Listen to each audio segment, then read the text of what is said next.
I got so much motherfucking design on right now. Break it down, bring it back, make it clap. I got 3 old thoughts, new guap, wear that thing. Bitches on my line, and you know they come strapped. Hold up, what it not, 45, scope it cash like whoa.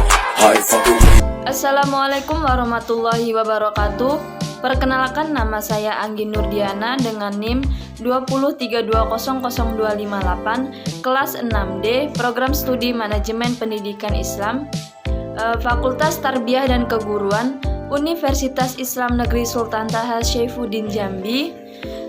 Video ini dibuat guna memenuhi tugas manajemen konflik dengan dosen pengampu Dr. Samsul Huda MPD. Baiklah, di sini saya akan membahas materi mengenai sumber-sumber konflik dalam organisasi.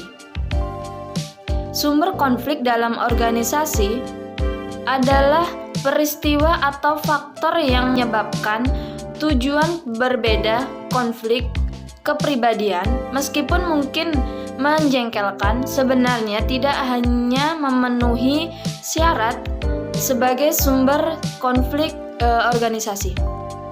Mereka mungkin adalah bagian yang paling memberatkan dari hari Anda, dan tentunya itu adalah sesuatu yang perlu diperhatikan organisasi. Jika mengganggu pekerjaan sehari-hari, tetapi sumber-sumber organisasi ini menghasilkan masalah yang jauh lebih besar. Sumber tersebut adalah: yang pertama, ketidakcocokan dan diferensiasi tujuan; yang kedua, saling ketergantungan; yang ketiga, ketidakpastian dan kelangkaan sumber daya; dan yang keempat, sistem penghargaan. Dan di sini sumber-sumber konflik dalam organisasi bersumber dari berbagai macam persoalan yang ada dalam organisasi. Robbins 2003 halaman 137 mengemukakan 3 pandangan mengenai konflik, yaitu pandangan tradisional, pandangan hubungan manusia, dan pandangan interaksionis. Secara teoretik, Robbins 1996 halaman 438 mengemukakan 2 tipe konflik, yaitu konflik fungsional dan konflik disfungsional. Konflik fungsional adalah sebuah konfrontasi di antara kelompok yang menambah keuntungan kinerja organisasi. Sedangkan konflik disfungsional adalah setiap konfrontasi atau interaksi di antara kelompok yang merugikan organisasi atau menghalangi pencapaian tujuan organisasi. Selanjutnya saya akan membahas bentuk-bentuk konflik. Jika dipandang dari sumbernya, konflik juga bisa timbul karena adanya beberapa sebab. Pada hakikatnya, konflik terdiri atas 5 bentuk, yaitu: yang pertama, konflik individu, timbul ketika seseorang individu sedang menghadapi pekerjaan yang tidak disurveinya di suatu sisi, tetapi harus dilakukannya pada sisi yang lain sebagai bentuk konsekuensi dari status dan jenjang kepangkatan yang melekat pada dirinya. Selain itu, pada situasi tertentu, seseorang akan mengalami konflik individu ketidaktarget pekerjaannya harus diselesaikannya, tidak didukung oleh kemampuannya teknis yang dimilikinya. Karena faktor pendidikan, usia, dan kesehatan. Lalu yang kedua, ada konflik antar individu. Timbul biasanya dalam suatu organisasi akibat perbedaan latar belakang, etnis, suku, agama, tujuan, dan kepribadian antara individu. Konflik semacam ini juga bisa muncul karena adanya individu dibedakan oleh peranan masing-masing.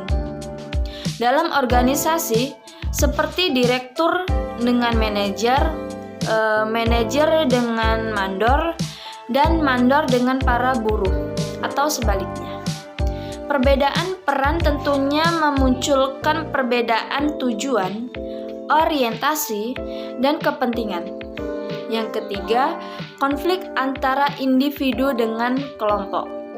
Hal ini terjadi karena individu tertentu sebagai bagian dari kelompok. Dalam suatu organisasi, tidak atau kurang bisa memberikan manfaat yang baik secara langsung kepada mereka maupun tidak langsung, sehingga dikucilkan dari sebuah pergaulan kelompok tersebut. Perasaan dikucilkan, tidak dihargai, tidak dipandang, atau tidak dihormati seperti individu yang lainnya, sehingga menimbulkan kecemburuan sosial dan menimbulkan konflik individu yang dapat mengganggu integritas, keseimbangan hubungan antara individu, dan dapat merugikan organisasi secara keseluruhannya. Lalu yang keempat ada konflik antar kelompok. Konflik ini terjadi karena perbedaan kepentingan dan tujuan yang satu sama lain, tidak ada yang mau mengalah. Dalam kelompok tersebut, biasanya konflik antar kelompok ini muncul karena ingin saling menguasai, yang mayoritas merasa lebih berhak menjadi pemimpin dan menentukan tujuan kelompok tersebut. Sedangkan kelompok minoritas berasumsi bahwa dalam kelompok tidak boleh ada superior dan inferior. Semuanya memiliki hak dan kewajiban yang sama. Berhak atas perlakuan dan keadilan yang sama satu sama lain. Lalu yang terakhir, yang kelima, konflik antar kelompok dengan organisasi. Konflik ini timbul ketika organisasi menuntut target produktivitas terlalu tinggi, sedangkan para individu anggota organisasi hanya bisa memberikan terlalu rendah. Seorang direktur ingin perusahaannya maju dengan tingkat produksi yang optimal agar dicapainya label perusahaan secara optimal pula. Sementara dari sisi manajer, mandor, buruh, atau karyawan berkeinginan bagaimana memperoleh gaji atau upah yang setinggi-tingginya agar dapat mencukupi kebutuhan ekonomi keluarganya. Dan yang membedakan sumber konflik, terdapat beberapa jenis konflik yang sering kali terjadi di masyarakat. Antara lain, yang pertama konflik pribadi, yang kedua konflik rasial, yang ketiga konflik agama, yang keempat konflik antar kelas sosial.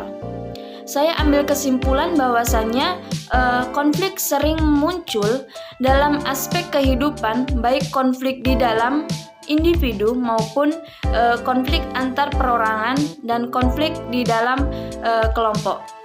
Dan konflik antar kelompok, konflik juga muncul pada organisasi baik sektor publik maupun swasta. Konflik tidak dapat dihindarkan. Sumber utama timbulnya konflik sesungguhnya dari adanya perbedaan kepentingan.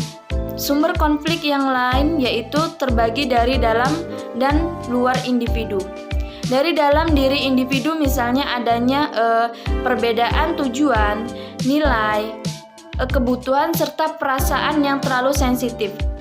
Dari luar diri individu misalnya adanya tekanan dari lingkungan, persaingan, serta langkanya sumber daya yang ada. Baiklah, mungkin hanya itu yang dapat saya jelaskan mengenai materi sumber-sumber konflik dalam organisasi.